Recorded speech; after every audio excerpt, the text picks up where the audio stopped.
Hello everyone and welcome back to another video. Today we're going to be talking about Serena Wiegman and Mark Parsons, who are both newly managing big European teams. Whilst one has been able to win the Euros, the other unfortunately underperformed and crashed out in the quarterfinals.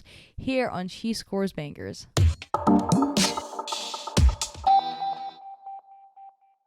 Despite both managers spending the same exact amount of time with their new teams, one has found a ton of success whereas the other has found nothing but failure, unfortunately. As we break down the reasons of why that might have been the case for the managers, we're going to give a brief history of the managers. We're then going to dive into style of play, experience, and overall management and relationship with the players that they're able to have. Serena Wiegman is a Dutch football manager who's currently managing the Lionesses, which are the England's women's national team, and has been with them since September of 2021.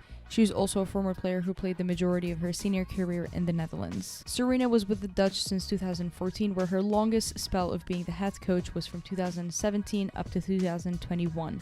The 4 years before that, she was mainly an assistant coach, but also had to be an interim coach a few times before. She became the permanent manager after the sacking of Van der Laan, and it was upwards for the Dutch from there. This time frame meant she was appointed to that role only 6 months before the 2017 Euros kicked off, which they were also hosting. Sacking a manager always translates that nothing is going to plan. She took over during a slump of bad losses and a ton of uncertainty of how the team was really going to perform in the home Euros. How and what she changed in the squad is simply just Serena's style. She won the Euros that year. She had a flawless run.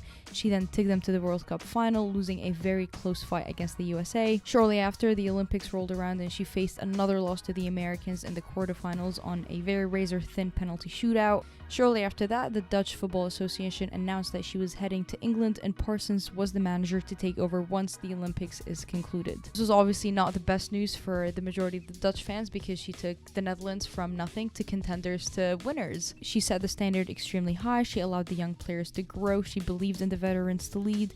She created the perfect environment for success, and she's very much doing the exact same with England right now. But it also made sense that this was time for her to kind of move on. She took over during a very rough time for the team. She conquered. She made them world champions in their home Euros.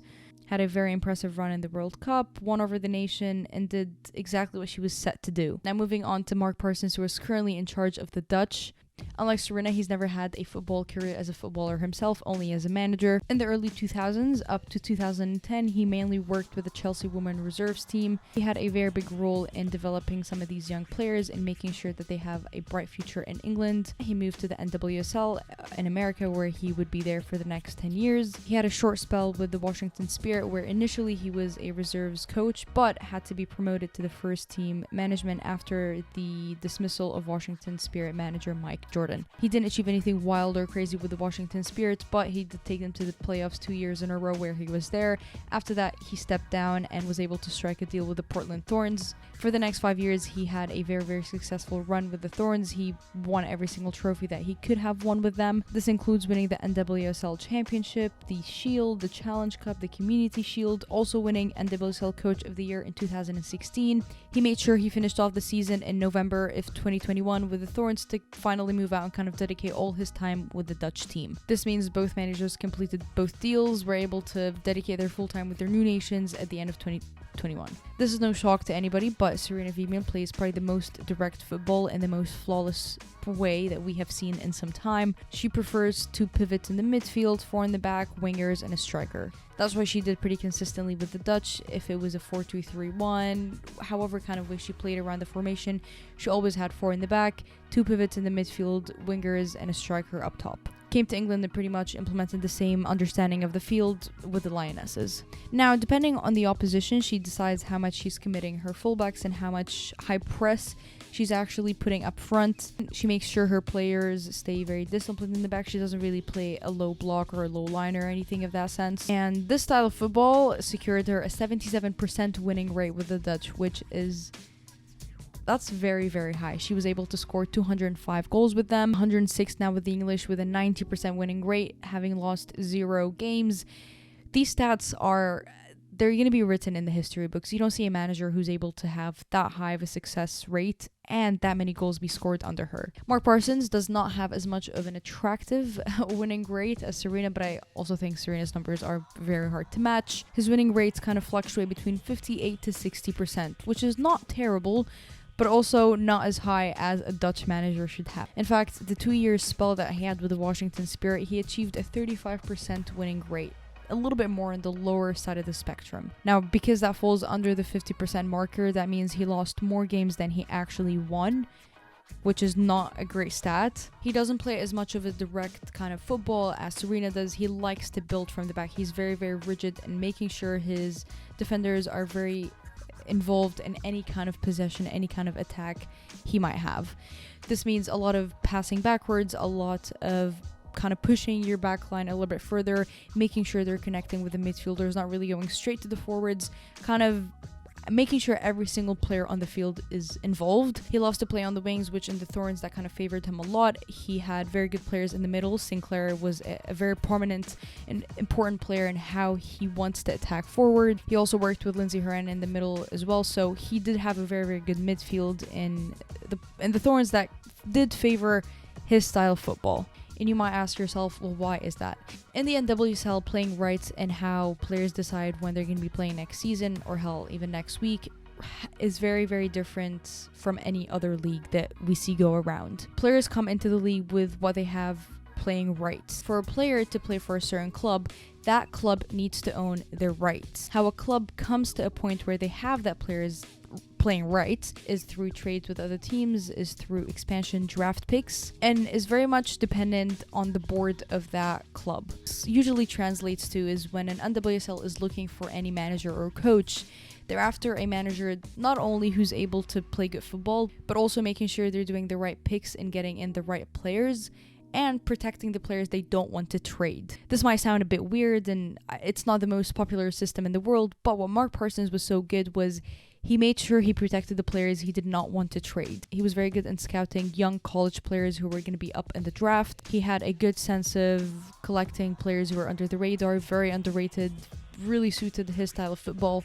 And I don't think going after an NWSL coach and putting them as a manager for a nation is the best idea. It's already hard enough for them to go, let's say, from the NWSL to the WSL, but to go from the American League up to a national team is really, really tough. And so not only is his style of play very hard to complement, his experience is not necessarily the best matched for a national team. When you come up to a national camp, you have kind of a pool of 30 players that you have to choose 23 of, stick with those probably for the next few years. You don't really have an entire league or an entire collegiate system you're choosing players from. Your pool is cut down significantly, and I think this is a huge challenge he's facing right now with the Dutch. Whereas Serena, on the other hand, not only has she been a player, which kind of adds that extra layer of understanding of the game, but also she has only ever worked with national teams. She's only ever worked with the Dutch at a high level. She's only ever been in a situation where you had to pick from 30 players.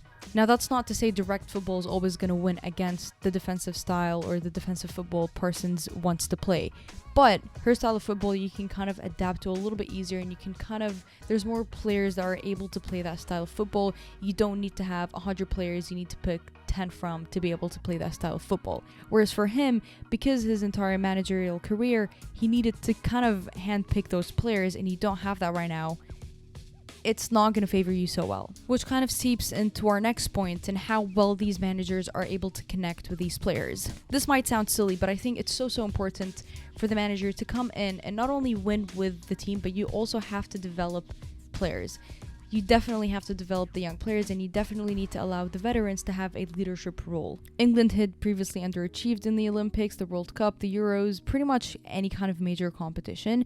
And so these players go into the Euros or whichever kind of competition they're going to go in with a lot of doubts in their head. And so Sarina not only had to come in and fix a lot of things, but she also had to instill a mindset that was solely a winning mindset. And I think and what we saw her do with the players is simply top notch. The environment these players are in is exactly the correct one for success. She almost teaches them that losing is not an option on the table.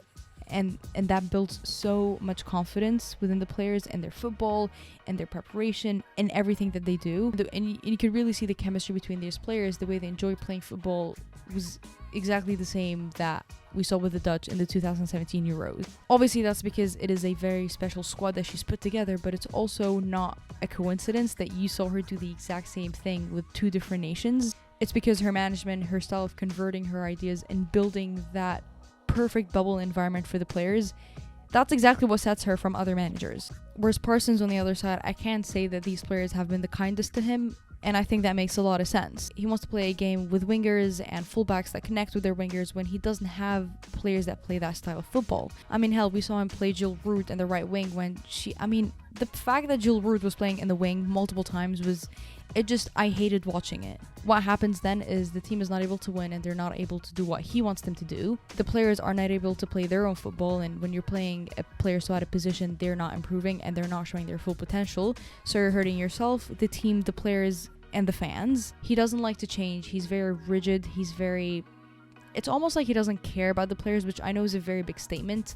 Obviously, managers care about their players and they want them to win, but it does show you something about the manager. Playing Viviana Miedema for 120 minutes after she had recovered from COVID and was out for 2 weeks against France, I think that is criminal. I don't care how much you appreciate and understand the big impact of the player. Obviously, everybody knows how impactful Viv can be, but to play a player 120 minutes, that's dangerous. You're putting that player in danger.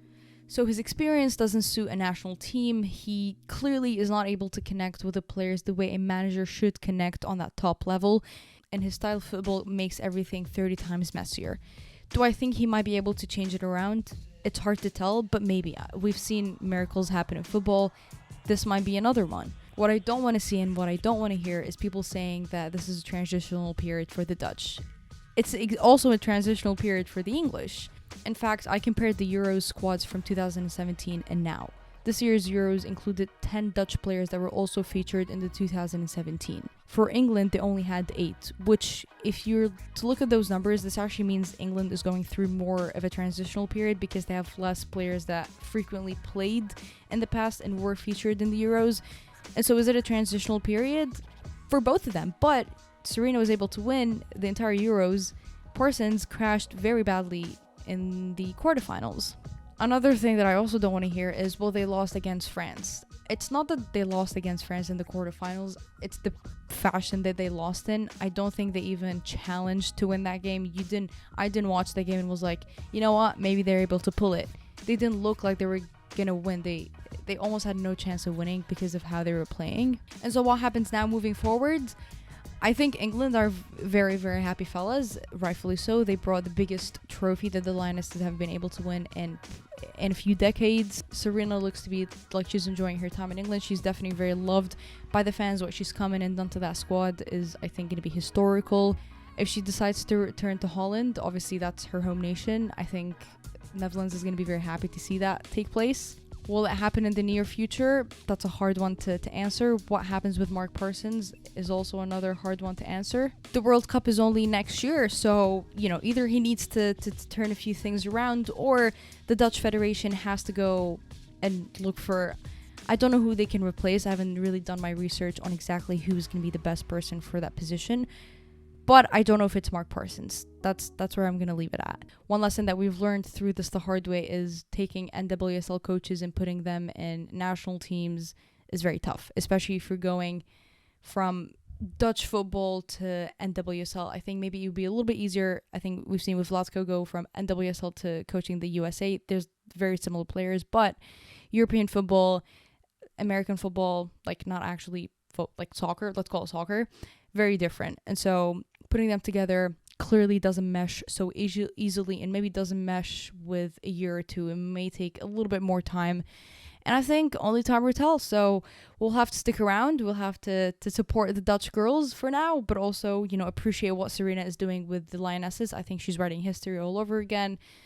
The game is growing, we continue to learn, and I think that's what makes it so fun. I would love to know your thoughts on this and what you guys think both federations should do moving forward, how the English Federation could improve, and how the Dutch Association could also, what can they change for those Dutch players.